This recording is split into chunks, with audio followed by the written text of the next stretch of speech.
आखिरी ज्यादा पूजा पाठ करने वाले लोग दुखी और परेशान क्यों रहते हैं? इसका उत्तर भगवान श्री कृष्ण ने श्रीमद्भागवत गीता के माध्यम से बड़ी स्पष्टता के साथ बताया है। तो चलिए फिर शुरुआत करते हैं। नमस्कार दोस्तों, धर्मा वचन चैनल पर आप सभी का स्वागत है। अगर आप भी भगवान श्री कृष्ण के भक्त हैं, तो कमेंट में जय श्री कृष्णा जरूर लिखें। तो चलिए शुरू करते हैं आज की प्रस्तुति। दोस्तों, बात द्वापर युग की है, जब भगवान श्री कृष्ण और अर्जुन के बीच संवाद हो रहा था। तब अर्जुन ने भगवान श्री कृष्ण से पूछा कि हे माधव, जो लोग ज्यादा पूजा पाठ करते हैं वह ज्यादातर दुखी और परेशान रहते हैं, इसके पीछे क्या कारण है? जबकि जो लोग भगवान का नाम भी नहीं लेते, भगवान का स्मरण बिल्कुल भी नहीं करते और हमेशा गलत कार्य में लिप्त रहते हैं, उन लोगों को मैं सुखी देखता हूँ। इसके पीछे का रहस्य मुझे समझाने का प्रयास करें। तब भगवान श्री कृष्ण ने एक छोटी सी कहानी के माध्यम से अर्जुन को इसका उत्तर दिया। आइए जानते हैं उस छोटी सी कहानी के बारे में। दोस्तों, एक गुरु के दो शिष्य थे। दोनों ही पढ़े लिखे विद्वान थे। दोनों में फर्क सिर्फ इतना था कि एक भगवान को मानने वाला था और दूसरा भगवान को न मानने वाला नास्तिक था। एक ऐसा था जहाँ पर भगवान की कथा होती थी, जहाँ सत्संग होता था, जहाँ भजन होता वहाँ दौड़ के चला जाता और भगवान की पूजा पाठ करने लगता। दूसरा शिष्य इन सब चीजों से काफी दूर था। वह शराब पान भी करता था, वेश्याओं के साथ गमन करता था। सारी बुरी आदतें दूसरे शिष्य में थी। एक दिन क्या हुआ, एक शिष्य शराब पीकर अनाप शनाप बोलते हुए रास्ते में पैदल चलते हुए अपने घर को जा रहा था। अचानक उसको रास्ते में पैसों से भरा एक बैग मिल जाता है। उसकी खुशी का ठिकाना नहीं रहता।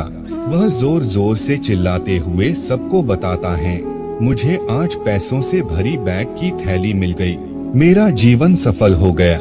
इन पैसों से अपने जीवन की आवश्यकताओं की पूर्ति करूंगा। वहीं दूसरा मित्र मंदिर से भजन करते हुए अपने घर को जा रहा था। अचानक उसकी पैर में एक बड़ी कांटे चुभ जाती है, रक्त निकलने लगता है। ठीक उसी समय दूसरा शिष्य भी वहीं पहुंचता है और हंसते हुए उसको बोलने लगता है, क्यों तुम ही हो ना जो सबसे ज्यादा पूजा पाठ करते हो, भगवान का भजन करते हो, क्या दिया तुम्हारे भगवान ने तुम्हें? मुझे देखो, मैं कभी मंदिर नहीं गया और ना ही मैंने कोई भी काम अच्छा किया। मेरे घर में भगवान का मंदिर भी नहीं है। मैंने कभी अपने घर में सत्यनारायण का कथा नहीं कराया, भगवान के सामने कभी माथा नहीं टेका। फिर भी मैं कितना संपन्न हूँ, अमीर हूँ, मेरे पास पैसों की कोई कमी नहीं है। सबसे ज्यादा सुखी जीवन मैं ही जी रहा हूँ। अच्छे शिष्य को उसकी बात चुभने लगी। उसने मन ही मन विचार किया, हाँ यह तो सच बोल रहा है, मैं कितना पूजा करता हूँ और वह कुछ नहीं करता, फिर भी कितना सुखी है। इतना सोचते हुए वह अपने गुरु के पास चला जाता है और यही प्रश्न गुरु से करता है। गुरुजी मुस्कुराते हुए बोले, भगवान जो करते हैं अच्छे के लिए ही करते हैं। जिसकी जैसी योग्यता होती है उसको उसी के अनुसार फल देते हैं।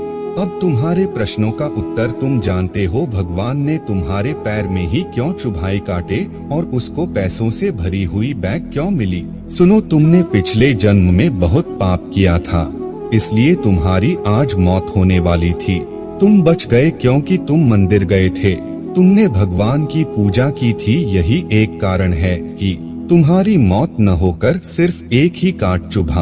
अब तुम्हारे मित्र की बात करते हैं। पूर्वजन्म में वह एक संत महापुरुष था, इसलिए उसकी आज किस्मत बदलने वाली थी। करोड़ों की संपत्ति का मालिक बनने वाला था, मगर इस जन्म में उसने कोई भी अच्छा काम नहीं किया, इसलिए पूर्वजन्म के फल के अनुसार उसको थोड़े पैसे ही मिले, जबकि वो अरबों की संपत्ति का मालिक बनने वाला था। भगवान को दोष देना छोड़ दो, अपने वर्तमान के समय का सदुपयोग करो, भविष्य अपने आप सुधर जाएगा। इस प्रकार उसकी आंखें खुल गई और वह फिर से अपने पूजा पाठ में लग गया।